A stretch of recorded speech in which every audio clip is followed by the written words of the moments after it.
I don't want anyone to feel like we're implying that it comes down to this like individual moral sense of do you personally as an individual think your stress is healthy or unhealthy, and that's going to be the thing that either damns you or blesses you for the rest of your life.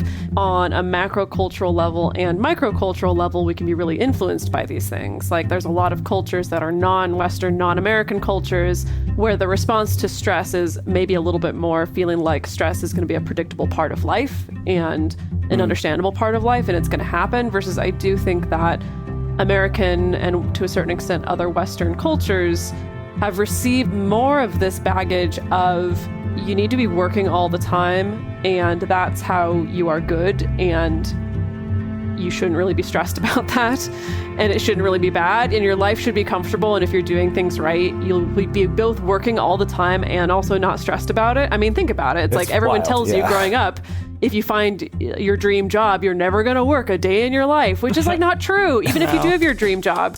Welcome to the Multiamory podcast. I'm Jase. I'm Emily. And I'm Dedeker. We believe in looking to the future of relationships, not maintaining the status quo of the past. So whether you're monogamous, polyamorous, swinging, casually dating, or if you just do relationships differently, we see you and we're here for you.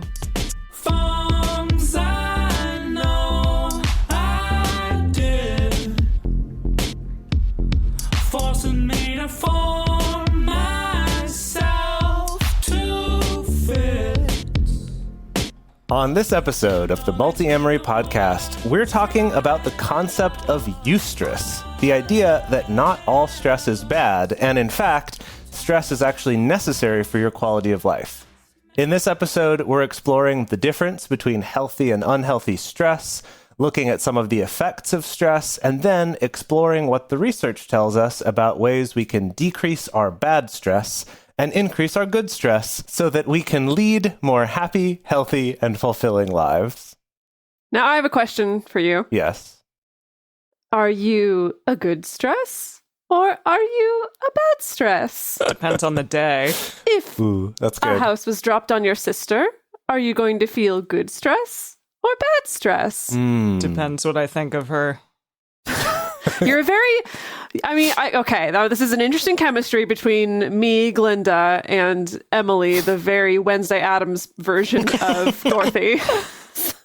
Hey, if I get to be Christina Ricci, sure. Yeah. Christina Ricci playing Judy Garland, playing Dorothy. That'd be pretty... Sure.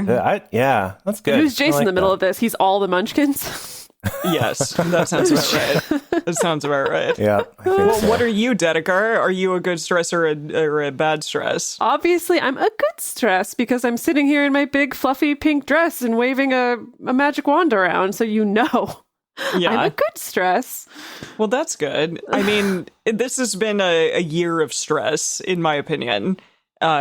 Maybe not just for me and for the two of you, but for all of you listeners out there as well. There have been most likely many stresses that this year has given us. Yeah. So what is stress? Let's look at that. Well, okay, when we look up the definition of stress, it's either a technical term or a negative physiological or psychological response that causes harm. Yikes. And, okay, dictionary.com says that it is a specific response by the body to a stimulus as fear or pain that disturbs or interferes with the normal physiological equilibrium of an organism. Wow, so not just like humans, like anyone, anything, any being. Right. Totally. I mean, a lot of research on stress is done on rats or things like that, too. So, sadly, or mice or whatever. Yeah. Terrible. Yeah. And Merriam-Webster said that it's a physical, chemical, or emotional factor that causes bodily or mental tension and may be a factor in disease causation. Absolutely. Yeah. So, I mean, I think pretty clearly we're used to stress being a concept that we are all plagued by constantly, all the time, too much. And also it's a bad thing that we need to de-stress or detox or recharge or... so much of our economy of mental and emotional well-being right now is based on how do we deal with stress? How do we get rid of it? Right. How do we reduce it? And it's very demonized. How do we escape? It's like stress kills you, right? It's like stress causes you to have heart attacks, or stress causes depression, or, all sorts of things. It's like very much like wrong. Stress.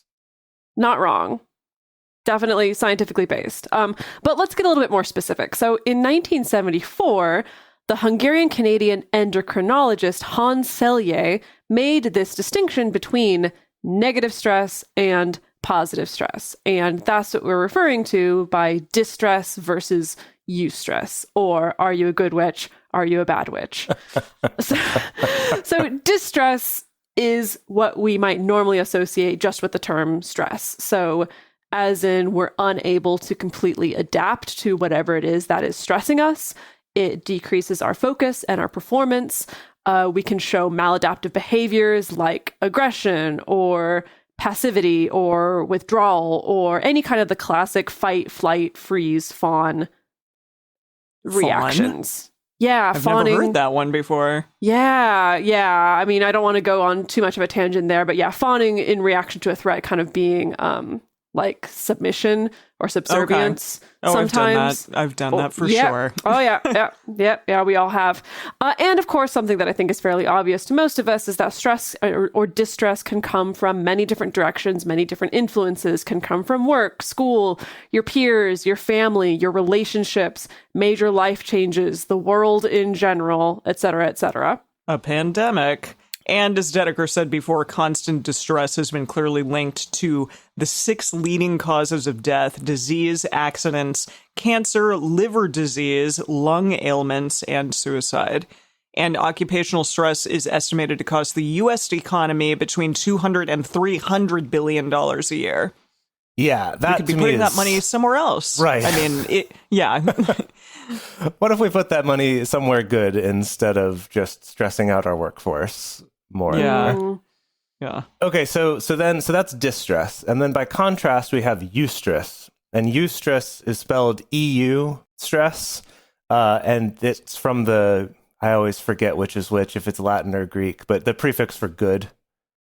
So eustress, by contrast, is like a euphonium or like a euphoria. Yeah, that's a good euphoria. One. Yeah. Okay. Yeah.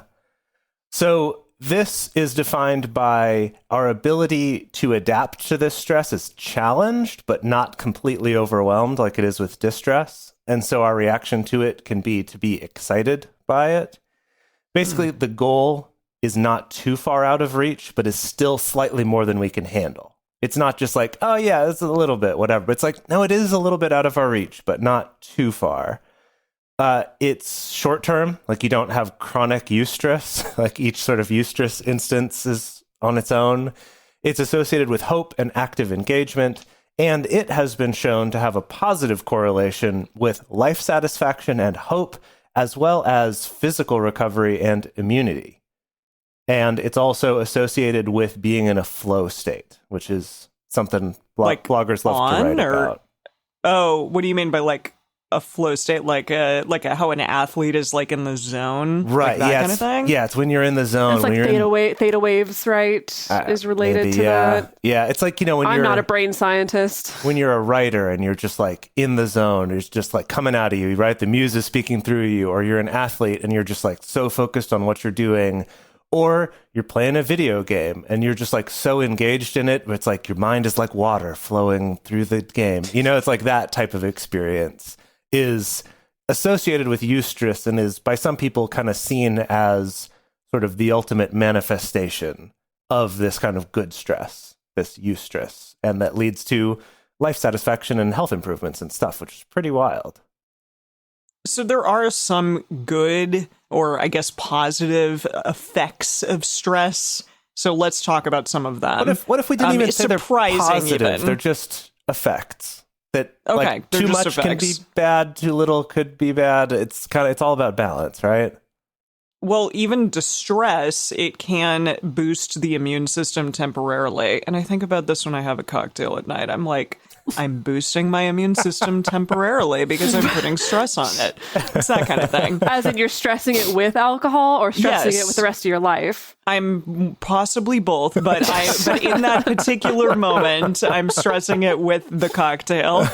And then I get a little immune boost. I don't know. I've heard that. I don't know if that's true, but I thought that I have heard things like that's why a glass of wine a day or something is fine-ish. I don't know if that's sound. Okay, but this is not we'll the roll topic with of the it. episode. Whatever, here. it's fine. Listen, so distress boosts the immune system temporarily, and if the distress goes away in a reasonable amount of time, then the body will return back to normal. But if the stress is chronic, the immune system kind of burns itself out, and it ends up functioning at a way lower capacity. Yes, yeah, which leads to all, chronic health problems Ailments. that we've talked about and other ailments. Yeah. Or it can also lead to it staying elevated, and having too boosted of an immune system is also bad. That's where we get into things like lupus, or where your immune system's out of control, or arthritis or something like that. Not that stress necessarily causes those, but we want it.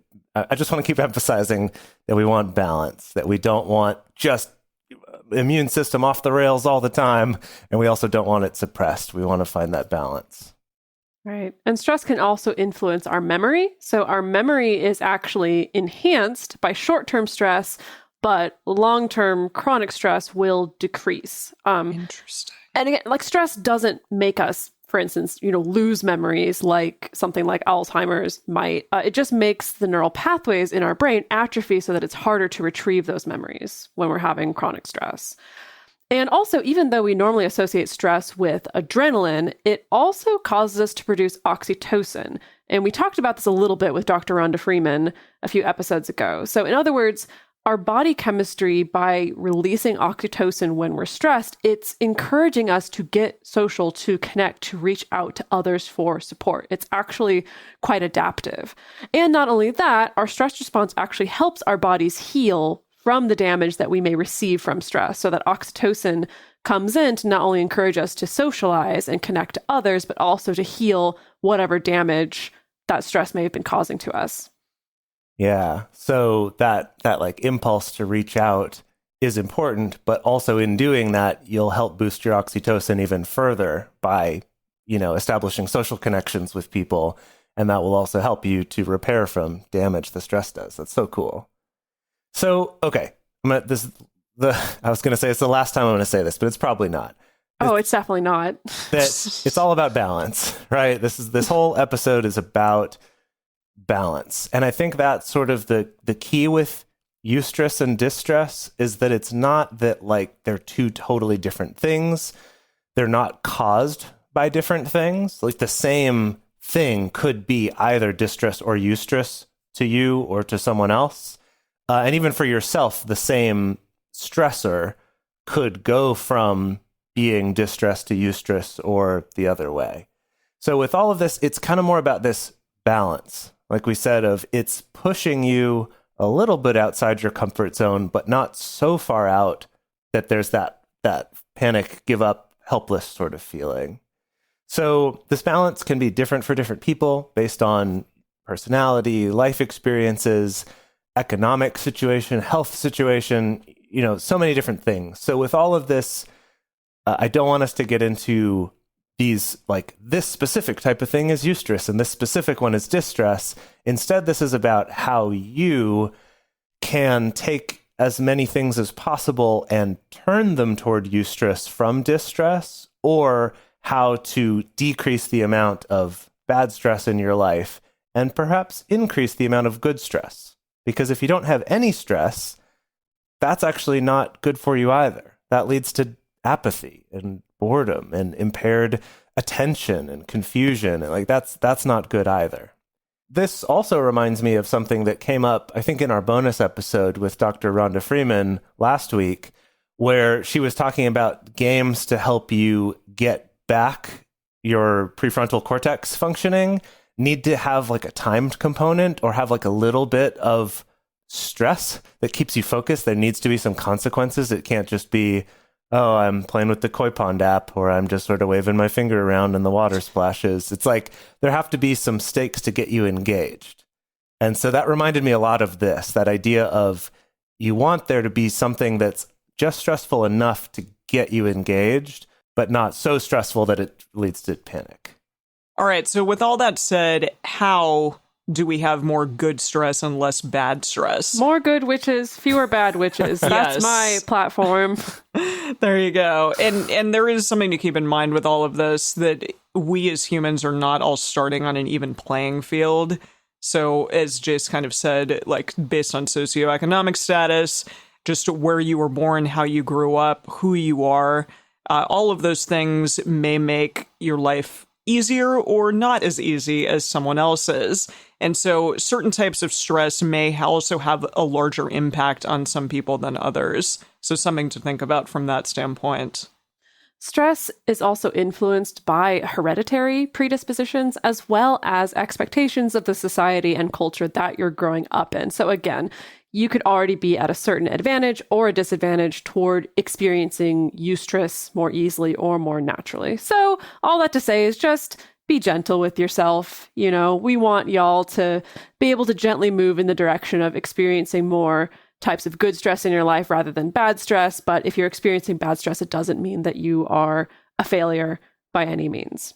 So something that can help shift the balance towards more of this eustress and away from distress is enjoying new things. So it's as simple as experiencing new things. And if you believe that experiencing novelty in some way has an importance in your world, you're more likely to experience flow. And it is really funny. I read a study that came out like right when the pandemic was happening, right when lockdown was just kicking into gear. And the study was like, yeah, it turns out that novel experiences are like really fundamental to our happiness as human beings. Yeah. So enjoy sitting in your house for, you know, however many months from now. Yeah. Wow. Yeah. Yikes. No wonder it is.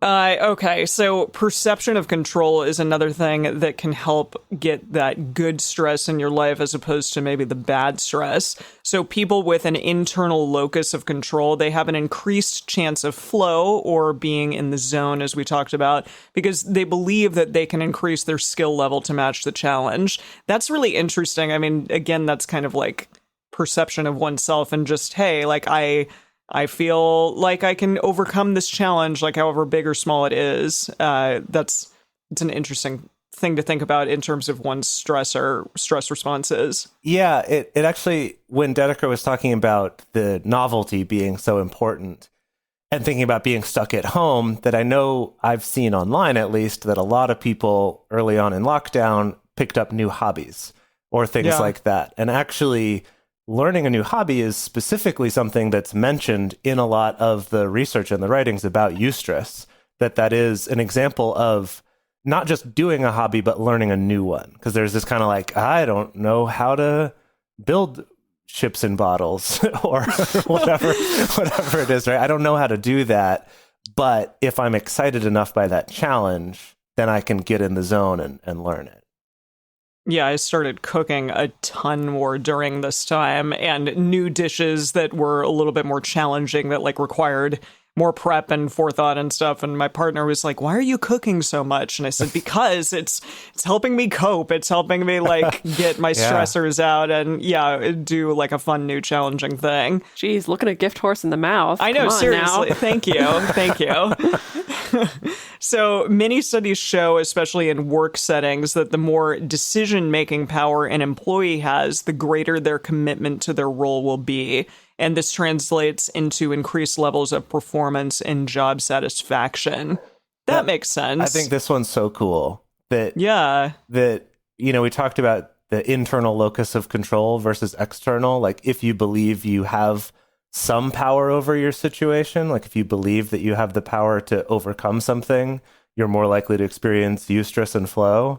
But that if you think about a workplace where there's some where it's just like, do what I tell you and don't think about it, versus, okay, here's the thing, you can make some decisions about how to go about that. That's actually, I think, ironically, if we think about, the Industrial Revolution and treating people like machines, that actually makes them less focused, less healthy, and that's what leads to that costing the U.S. economy $200 to $300 billion a year in the sick time and things like that come from stress, come from the extra stress that we put on people. I think that one's just so cool. Well, totally. When I think of like the micromanagers out there that I've had in jobs and how you just don't feel like you have any kind of autonomy over like what you're doing in any way, right? Versus those leaders who really like let you figure things out on your own and come up with, projects or whatever it is on your own and how much better you feel from that. I think that has something to do with this as well. So also, finally, predictable stress. This is really interesting to me. Even if it's very serious, predictable stress is less harmful than unpredictable stress. So again, if something like catastrophic happens, but you knew that it was coming, versus something out of the blue happening, then it's going to be less harmful, that predictable stressor versus the unpredictable out of the blue one. Let me tell you about this wild study where some of this data comes from. This is looking at the medical records of people in Europe during bombings in World War II. Oh, wow. And what they found is that the incidence of ulcers caused by stress were actually lower in urban populations where the bombings were more regular, compared to the suburban ones where the bombings were just occasional. They were more surprising and random. And that actually they extrapolated that to mean that the actual experienced stress was more physically harmful to the people where it was unpredictable, even though you'd look at that from the outside and go, getting bombed all the time is much worse than getting bombed sometimes. So that's kind of what we mean by even a very serious stressor. And that's not to say both groups were probably experiencing very high levels of distress. Yes. But so it makes me think of something like if you know that every month, at the end of the month, is when your job just gets super busy and it's going to be really stressful, or maybe you're a postal worker and you know that Christmas time is going to be the busiest time of the year, whatever it is, that's less stressful than, something else where you have maybe a very unpredictable boss who just lashes out at you or assigns you lots of extra things at certain times, or something that feels more out of control. Interesting. I mean, this locus of control thing also reminds me of self-efficacy as well, that we can have a sense of, oh gosh, well, I don't know how to do this task, or I don't know how I'm going to tackle this task, but I think I can figure it out. Having that sense versus if it's like, I have no idea and I just, there's no way I can figure this out. Which, I mean, again, may be appropriate in certain situations, but yeah, it's like that sense of self-efficacy can be something that really carries you through a very stressful situation. Yeah. So next one here is your support network. We've already talked about this one a fair amount already, but basically that social support and especially touch will help to increase your oxytocin, which helps to combat the glucocorticoids, which are these steroid-like hormones that your body produces during stress. But basically, like when we think of stress, we tend to think of adrenaline or epinephrine, which happens right away. That's like within seconds of feeling stress, you're feeling that high. These glucocorticoids are the ones that then take over in the longer term. These are the ones that let you run for hours to run away from that saber-toothed tiger, as opposed to the one that makes you react really quickly right in the moment. What, your body literally gives you steroids if you need to run away from a tiger? It literally gives you steroids, yeah. Wow, I guess that generally doesn't happen anymore. Well, but I it mean, does, I think we've seen, the stories. I feel like the story that most often gets cited is, like the mom who purely on adrenaline is able to lift up a vehicle that her child is trapped under because it's that very extreme stress response, but ultimately a good thing. Yeah. But this is actually tends, I'd say, in modern day to mostly cause us harm because those steroids being in are what do damage, especially to organs like our heart, which is why stress is very much linked with heart disease. But that the oxytocin helps repair that as well as clear out those glucocorticoids. So that's why that social support and touch, don't isolate yourself during these stressful times, is really important. Yeah, that's tough right now. Again, yeah. for some people, for really sure. Is. So before we move on to our next few categories of how you can have more eustress in your life, as well as a little exercise that you can do along with us at home, we're going to take a quick break to talk about how you can keep this show coming for free and spread the good news of Multiamory. And we're back, and we're going to keep talking about the things that will shift you closer to eustress and further away from distress. We're going to talk about motivation, persistence, and perfectionism, Your favorite. which is a little bit up my alley in kind of a bad witch sort of way, if you know what I mean. I appreciate how you were like, Jase, can you throw yourself under the bus here, not me under the bus? Like, I don't want to throw myself under the bus. No, I was asking Jase to tackle this question so that Jase could be the one throwing me under the bus instead of me having to throw myself under the bus. Well, but here we are. So persistence, which I think is related, I think a little bit to the stuff we were talking about on self-efficacy or perception of control. But persistence is positively related to being able to get into flow and also closely related to having intrinsic motivation for getting through a stressful situation or a stressful assignment. However, perfectionism is negatively related to flow. Basically, a perfectionist will downplay their own skills.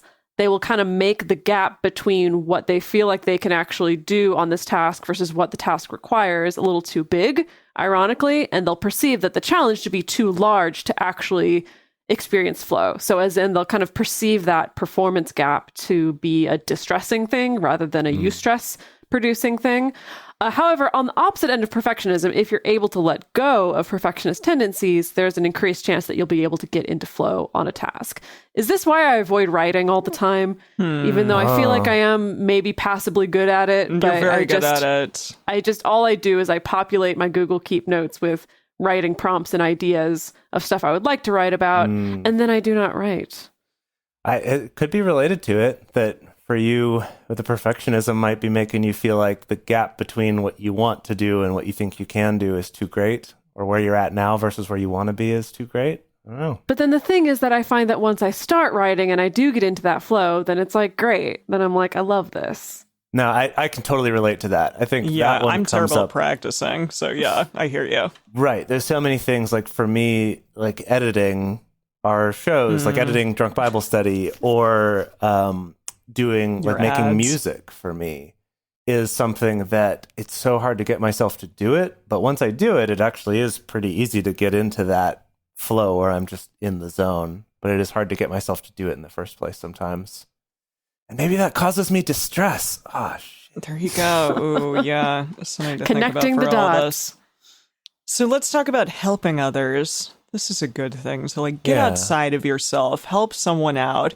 So a 2013 study about stress and death showed that even with large stressors like financial difficulty or family crises, people who spent time caring for others saw no increase in mortality compared to 30% increase for people who didn't. So if you are caring for someone in some capacity, then again, like I said, it can kind of get you outside of yourself and help you to maybe not be so stressed out, or to take that stress and put it somewhere else onto just dump it onto your partner. It'll be great. but helping someone else, I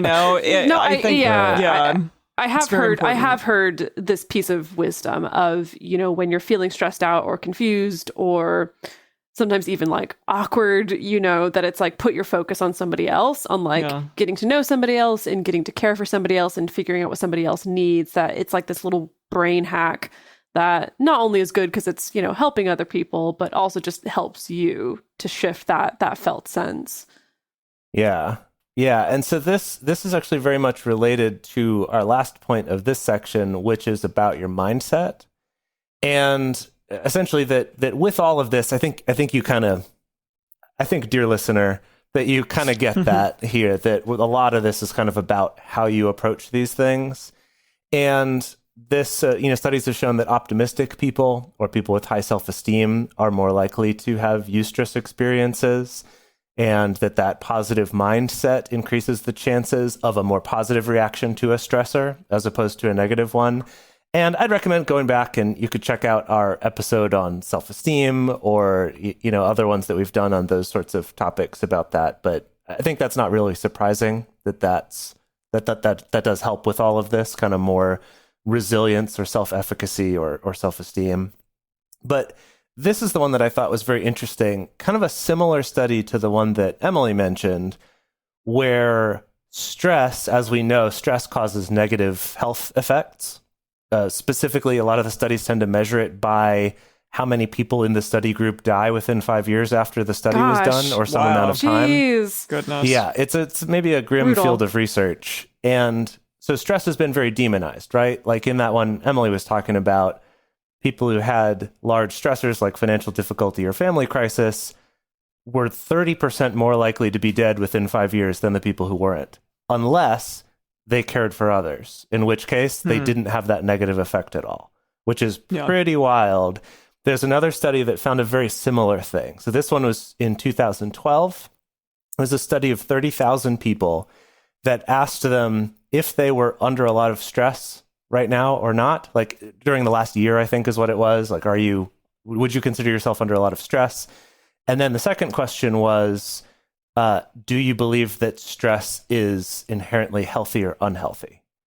And Interesting. This study found that the people who found the negative effects of stress were the people who identified as having it and also who believed it was unhealthy, as opposed to the people who believed that stress could be good for you, didn't experience the same increase in mortality over the next few years, which I think is maybe oversimplifying it a little bit, but I do think that it indicates that correlation between your approach to stress, and maybe that's because those people felt better equipped to handle the stress in their lives. You know, there's a lot of other questions, but I do think it really points to there being a strong impact to how you handle your stress, and not just what stress is around me happening to me, but also kind of how you approach it, how you think about it.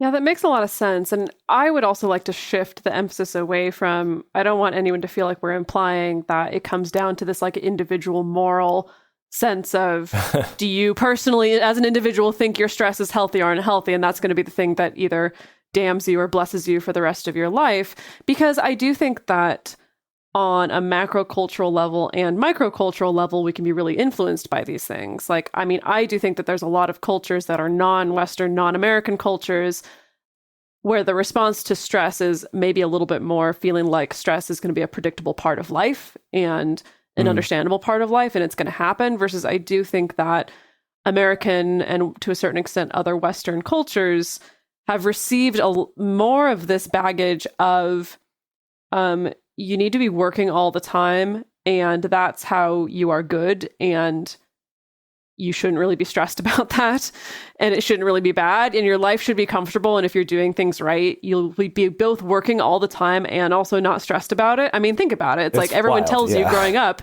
if you find your dream job, you're never going to work a day in your life, which is like not true. Even if you do have your dream job, you know, it's still going to be stressful. But so I do think that culturally, this is so influencing that I think we've been really fed essentially a message of you should be doing things that are going to be inviting a lot of daily stress into your life, but you're not allowed to really complain about it or I don't. Anyway, this is me getting on a soapbox and starting to do a TED talk, so I'm just going to stop. Well, no, yeah, and there are stresses that we, as three white people, don't have to deal with that people of color do just on a daily basis living in America.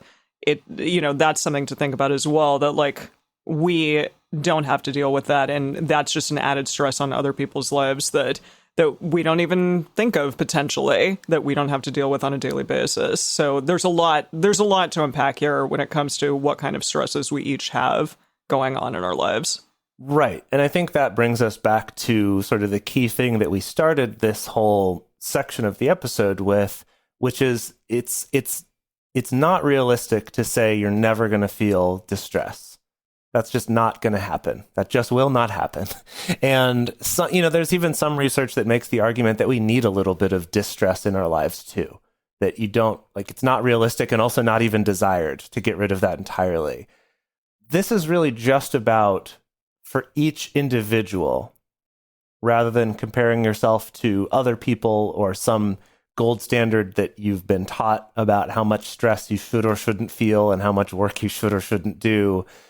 Of instead looking at, okay, what in my life am I feeling distress about that maybe I can turn into feeling eustress instead? Or what are some areas of my life where I could be taking actions to decrease the amount of distress causing things in my life? Or what are some ways that maybe I could be leaning into some experience I avoided because I thought, oh, that's a stressful experience, I should avoid it. That's what I've been told to do. And instead go, actually, maybe that one's the good kind of stress. And if I had more of that in my life, that actually might help these other things not feel so bad. So that's kind of all it's about. It's just wherever you're at, is there any little thing that you can do to shift yourself a little bit away from the bad stress and toward the good stress? And so, in that spirit, I have an exercise. Are you ready? Of course. You want to do it? Do we get to dress up like good and or bad witches? If you want to add that Halloween to it, happened a little bit ago. Sure. Yes. I mean, Halloween wasn't too long ago. Yeah, you could drag your Glinda the Good Witch costume out of there. Finally, I can dust it off. Finally. I can't imagine you in a big pink outfit, Dedeker, considering like currently you're wearing sort of like All a black. black bat outfit. Since lockdown, I've definitely shifted much more into this dark business witchy kind of direction. Yeah. Right. Formal witch direction is There kind you go. of what I've found myself slipping into, which is surprising. Yeah. I was thinking All like kinds an of office- surprising things have come out of this year. Yeah. Yeah. Dedeker the Office Witch. Yes, your friendly office witch. Love it. Okay. All right. So here's the exercise. And in doing this at home, ideally you'll try to come up with more things. But I would love for you two, Emily and Dedeker, to just try to come up with one of each. So let me explain what this is here. So first of all, think of, or ideally write down, some stress experiences that you've had in the last few days or weeks or months, sometime relatively recently. And try to think of at least one experience that is more of a distress, where you felt just overwhelmed or panicked or just out of control or let down or something like that. And then try to think of at least one where the odds seemed stacked against you, or you were in over your head, but you did succeed, right? And this could be something big, or it could be something very small. That distress and eustress happen both in big and small scales. So this could be anything from financial troubles to work stress or relationship stress. Or it even could be something just like, I did a really challenging hike, or I beat my personal best lifting weights, or I started dating someone new, or I moved, or I even watched a scary movie, or like I played a horror game in VR. That's personally something that was distressing to me. I don't think I could do it. But right, like whatever it is, big or small, do you each have one of each? Yes. Yes. Can you share? Sure. So one of the big, you said financial troubles, and I had a lot of debt at the beginning of this year. And when I got laid off, I was just like, geez, I'm not going to be able to pay off this debt, and it's going to be like yet another year where I haven't paid off this debt. But in reality, I was able to, because I'm at home all the time and I'm not traveling, I'm not doing anything else, I was actually able to pay off way more than I ever expected this year, which has been one of the really good things for this year. So that initially was a huge yes, because it was a huge distress in my life for years. And now it's potentially by the end of the year, I'll be debt free, which I haven't been since moving to Los Angeles. Yeah, that's awesome. Yeah, so that's cool. I guess, geez, the other one that I was going to say is that I got called on Sunday because I did not look at my schedule and I was supposed to be at work when I wasn't there, and that was really bad. So when I got to work, I'm always second on Sundays, and for whatever reason they scheduled me first. Didn't look at the schedule because it never changes, and so they called me and they're like, yeah, it's 10 and you're not here. What? Yikes. So yeah, I went 80 down the 405. That was fun. Those are great examples. I mean, please be safe on the road. Okay, Dedeker, how about you? Don't do that. Oh, do you want the good witch first or the bad witch first? Let's go same as Emily. Good witch, then bad witch. Okay, so in the last few months, this is a little bit of a shared good witch, as it were. We wrote a book proposal, Yeah. the three of us, for Multiamory. And, you know, I did my part in that. And that's another experience where, you know, I think writing anything for me, honestly, is a little bit stressful. And writing another book proposal was stressful. Figuring out how the three of us co-write together was stressful. Working through 6 different versions of this book proposal was stressful. But like, we did it, and I did it. You know, my part that I was writing of it did it, and completed it, and got it all signed off on. And so that felt really good at the end. Yeah. Someone pick it up, please, if you're listening to this. Yeah, if you happen to run a like publisher. super successful publishing company and you're into this, then let us know. We have a following. Yeah, so my bad witch was, gosh, a couple months ago when I was visiting my mom, and we ended up needing to take the dog to the emergency vet because of a situation. We were there for like 8 hours, and it was, I mean, it didn't help that my mom, I think, is generally a very distressed person most of the time, and so I fed off of that. And I mean, we got through it, and it was funny on the other side of it, but it was a really rough time the whole time dealing with this situation. Yeah. Okay. This is perfect. So that's step 1, is to make this list. And if you're doing this at home, or if you two want to do this later, come up with more. Like, come up with as many as you can, and try to have some in each category. Many. Right? Okay. Just write them down. Okay. So step 2 is to then categorize them as eustress or distress. And if you want, like, write them in 2 different columns, right? Like, these are the eustress ones, these are the distress ones. And then, okay, now for each one, write down or think about the physical and mental symptoms that you felt during that time. So, for example, my heart was pounding, I was super angry, or I felt energized, or I wanted to collapse and give up, or I got super focused, or I felt powerless, I felt alone, or I felt aroused, or, you know, something like that, right? Whatever it is, or I felt like tingly, or whatever it is, just kind of what were the physical and mental things that came along with each of those experiences. And then, you know, write those down, ideally next to them. For you two, we can just talk about it. But if you're doing it at home, so then write down like some notes, right? About I felt dizzy, or I felt energized, or whatever it is. Okay, you got that? Yeah. Okay, now look at your list of distressing situations, and can you identify any common patterns, either in what causes them? And I know this is, you two only came up with one example of each, so you're not going to see as much of a pattern here, but you might be able to think about this. Do you see any common patterns in either what causes them or what you experience? So, for example, it could be, I noticed that the ones in my distress column are all caused by something surprising, right? Like maybe Emily's example of, I got a call from work saying I was not at work when I should be, that it caught me by surprise, right? Or maybe it's, I noticed that all of the bad feeling ones, I feel angry, or all of the bad feeling ones, I just want to collapse and go back to bed, or kind of whatever it is. Like, identify patterns. Anything come to mind for either of you in the distress category for that? Yeah. Yeah. Go ahead, Em. Yeah, I think that, like, feeling like something happens that I have little to no control over, or it's like surprising. Although I will say, I don't know, those really intense situations, I do feel like I handle them fairly well, like in the moment. Like, I can kind of just like calm down. Like, at the beginning of this year, when I was coming back from China, I left my passport in the taxi. Right, I remember that story. Gosh. It was intense because I had to make a flight and I couldn't get back otherwise. And Disney was paying for it and all of this stuff. And so, I just kind of, I felt like I got in the zone because I had to problem solve in a different country with a bunch of different, with a different language that I couldn't speak.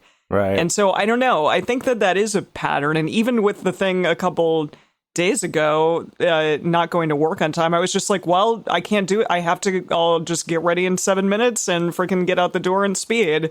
Like, that's what I have to do. Whereas the other one at the beginning of this year, when I felt like I was not going to be able to pay off my debt, that felt like I was really powerless. And I was just going to have to keep spending money on my credit card because I'm broke all the time or whatever. Right. Which was interesting. So the empowerment kind of comes from those intense, stressful situations for me at times. Whereas the long-term ones where I'm just like, well, this is how my life is. Yeah. And so I just more have to deal with that. Maybe. Yeah, that's interesting. What about for you, Dedeker? Do you notice anything?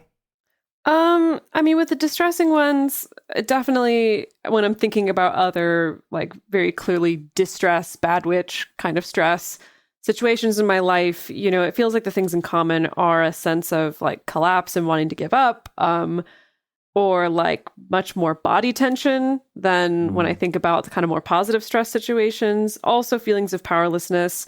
Ironically, when I think about that situation with you know, my mom and the emergency vet and things like that, it felt like it was kind of two sides of the same coin. Like, on the one hand, I felt like what really increased the stress in that situation was, like, I'm the only one holding this all together. Like, I need to hold my mom together. I need to hold the dog together. I need to hold my grandfather, who's the actual owner of the dog, together. You know, like, it was this weird combination of, like, oh my God, I'm extra stressed because I need to hold all these people together. But then at the same time, I do feel like that kind of caretaking thing kicked in of, like, well, I have to take care of other people. And so I don't have a choice to be the one who collapses in this. And so that also kind of got me through it until I could, you know, get to the end of the evening and then just, like, cry myself to sleep. Jeez. Right. Gosh. Yeah. Yeah. Okay. So now we're going to do the same thing, but with our Eustress column. And I feel like you two have already kind of veered into that territory a little bit. But is that, like, what do those experiences have in common? Either in what caused them or in how I felt with them. So you've kind of talked about it a little bit already, but it sounds like feeling like there's something you can do about it. Yeah, having that pressure on me to problem solve in the moment is something that I think I can handle well. And it doesn't, I don't know, it makes me very focused. And that's something that I feel like I'm good at, whereas other people do just kind of, like, fall apart in really intense situations, but I'm able to kind of, like, veer into them, and that can turn, in my opinion, like, really stressful situations into more of a Eustress situation for me. And that's interesting you bring that up, because something that we're going to talk about a little bit more in the bonus has to do with the, like, time urgency of things. Yeah. So we'll get into that a little bit in the bonus. That it tends to be good for me, which is not, I wish that I, like, was not a procrastinator, but sometimes I am, and it actually, like, is helpful to me to focus me. Right. But so, yeah, that's interesting that you pointed out that the more distressing things earlier tended to be kind of longer term, that you're just like, well, this is my life, as opposed to a more acute stressor. You're more likely to be able to get into Eustress of, like, okay, I'm going to focus, I'm going to get this figured out. So that's a good pattern to notice. Yeah. What about you, Dedeker? Well, when I think about the more positive situations or positive stress situations, I mean, what I find in common are things like feeling energized, but also sometimes combining that with also a sense of wanting to procrastinate, you know, and wanting to kind of push things off. Feeling, I don't know, for me, it feels like this kind of roller coaster sensation. That's what I get out of it. And honestly, I have, like, a mixed relationship with roller coasters in general, like a love-hate relationship, you know? So I think that makes sense, where it is this combination of, like, oh gosh, this is really scary, and I can feel my heart pounding and I can feel my adrenaline kicking in, but it's also going to be really exciting and fun. And I know when I get to the other side of it, I'm going to feel pumped or alive or excited or stuff like that. So yeah, I feel like for me, when I think about what's in common with all these kind of more Eustress-y situations is, like, that roller coastery feeling. Yeah, but it sounds like also kind of having the end in sight at the same time, kind of helps you to weather the roller coaster. Yeah, definitely. Very cool. Okay. So last part of this is then just looking at that. And I think this is something that you could keep doing ongoing. You could check in with yourself every week or month, or when you do your journal at night or whatever it is, and essentially to look at those patterns that you've identified between the two, and then to say, okay, for all of these things, for all the stressors, I essentially have two options. Either I find a way to eliminate as many of the bad stressors as I can, right? So just like, okay, maybe one of my distressing things is this particular relationship, or, in this particular area of my life. And maybe that's something that I need to change, right? Whether that's going to counseling or therapy for that, or that's ending that relationship or changing it somehow or something, right? Just as an example. So option one is find a way to remove as many of the distressing things as you can. You won't be able to do all of them, but whatever you can. And then your other option is to see if there's any way that you could look at those patterns and turn that thing from distress into eustress. So could be, is there a way that I could maybe break this longer term thing into shorter term things where the end is more in sight, or I feel like, okay, I'm like, I have to get this done by 1 hour from now, so I'm going to do it, right? Like, because I know that engages me in that way. Or maybe it's that I need to have something on the line. Like I need to tell someone else, I'm going to have this thing done by next month. Don't you even worry. I got this. So then you have some like pride on the line if you don't do it. Or perhaps it's lowering the stakes a little bit, or lowering the goal a little bit to make it feel just attainable enough to get you into that eustress mode. Right? There's lots of different ways. And I think that the whole point here is to just kind of be creative and look at those patterns for yourself to try to see, okay, what makes me more likely to end up over here? And is there any way I can add a little bit of those things to these distressing ones? Cool. Yeah, well, thank you two for joining me in this exercise. I'm going to go get out of my Glinda the Good Witch costume. Just give me a second here. Okay. Yeah. Take that off before we do the bonus. So for our bonus today, we're going to be talking about procrastination and some interesting research into the field of active procrastination and how this can potentially lead you to having more flow states. And it's all the rage these days, I guess. I just learned about it recently. It's not a new thing exactly, but I just learned about it. And so we're going to talk about that and how it relates to flow state and eustress in our bonus for patrons. And now we want to hear from you. We want to know about your accomplishments. On our Instagram, on the day that this episode comes out, on our Instagram stories, we have a poll where we want to know, what is a challenge that you recently overcame? Something that was a little bit outside of what you could do, but you were able to do it anyway. We would love to hear from you. Also, we want to discuss this episode with you. The best place to share your thoughts is with other listeners on this episode's discussion thread in our private Facebook group or Discord chat. You can get access to these groups and join our exclusive community by going to patreon.com/multiamory. In addition, you can share with us publicly on Twitter, Facebook, or Instagram. You can email us at info@multiamory.com. Multiamory is created and produced by Emily Matlack, Dedeker Winston, and me, Jase Lindgren. Our episodes are edited by Mauricio Balvanera. Our social media wizard is Will McMillan. Our production assistants are Rachel Shenowork and Carson Collins. Our theme song is Forms I Know I Did by Josh and Anand from the Fractal Cave EP. The full transcript is available on this episode's page on multiamory.com.